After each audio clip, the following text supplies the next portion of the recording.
This nasty looking object is my soldering iron. Clearly, I think I need to buy a new one. This is one of those really cheap versions that's like 30 watt and has questionable build quality. The end is some sort of bent rusty nail. You know, I can't even replace that tip. Tips usually look like this, with a hole for the heating element to go in. This is one of those style where you tighten screws up and hope it stays in, but they don't. So one night, whilst shopping on eBay and Amazon like you do, I found this for 20 quid. Complete with a really strange name. I have no idea why they called it that. It claims to be ESD safe. It lies. But, having tried it already, it seems to work fine. So, I'm going to have a look inside it, see what's in there. Right, so this claims to be ESD safe. So, apparently, the tip and all this metal should be connected to the middle point of this nice chunky British plug. Right, so I've got my meter. It's on not beeping mode.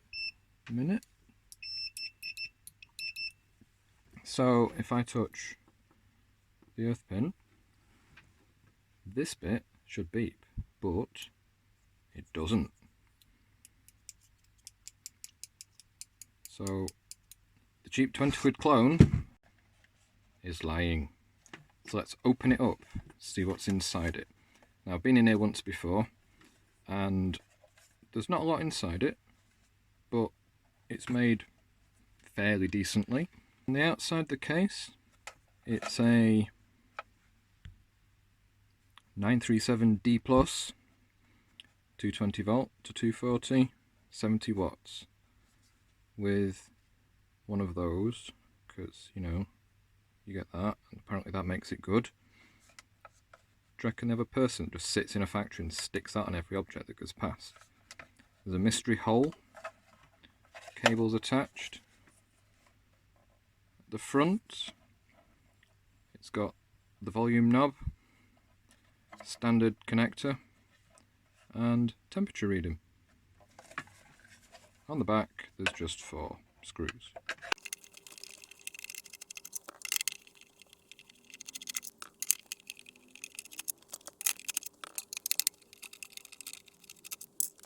Here we go. Ta-da! Let's just zoom you down a bit so you can see it. In the middle.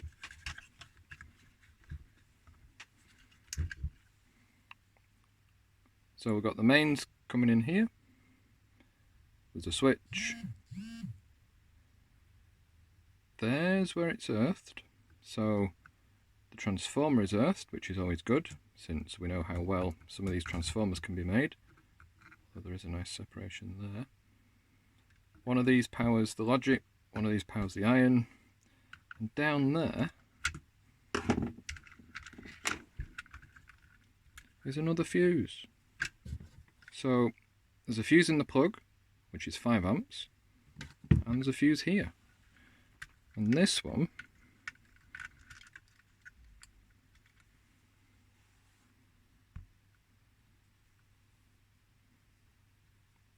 where's it gone? There it is. There's a 2 amp 250 volt fuse. So hopefully, if this iron ever goes bang, the fuse should pop before the breaker in my house. But since I managed to pop the breaker in my house just by changing a light bulb once, I'm not convinced. So if we look on here, we can see why the tip, which is that middle pin there, is not earthed. It goes to there, and that's all it goes to. On the board, and I paid 20 quid for this. I don't think my 20 quid is inside this box anywhere. You know, like, that's not attached. None of these plugs are on straight. If you can see that, it comes out at a strange angle. Same with that one. but that's a middle pin. They haven't even bothered drilling holes through the board for these blobs. Something I might do later is attach a new wire from there to that pad down there to make the tip be earthed. So let's put it together and see if it still works after I've taken it apart and moulded it now. So here it is on my desk, looking fairly decent. The iron stand is plastic. I learnt that this bit melts, this bit doesn't, but it's good enough. The iron itself has removable tips. They're fairly standard. And this is plastic cable. This bit, clearly the quality control man was asleep when he was checking this bit, but it does the job. So let's turn it on and check I've not destroyed it. Oh, there we go. Okay. And it's heating up rather quickly. This bit's still cold. Yeah. No, that bit's not warm yet. It's warming up. Okay. It took about less than a minute. If I turn this, it'll start heating up again. There we go. I don't know what temperature it really is. That really, I don't understand if that's calibrated or not. Given I paid 20 quid for the whole iron, I don't think it's that calibrated. I'll need to get one of those temperature calibration box things. But, you know, let's get some solder. I've got some on my desk somewhere. There we go. And yeah, there we are. It's possibly a bit too hot, but that's working fine. So there we go. The very strangely named Grandma Shark 937D Plus soldering iron.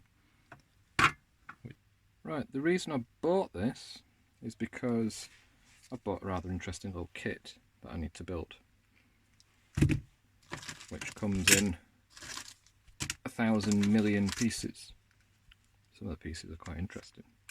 One of these is a Z80 CPU. See if I can zoom in. Nope, it's focused on the back. Oh, there we go. Oh, there we are. And 1,000 more bits. Compact flash.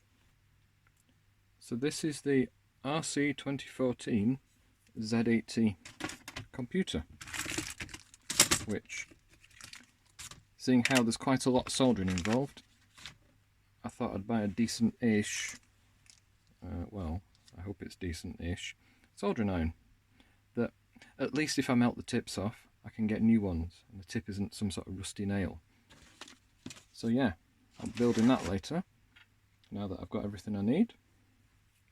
So there we go.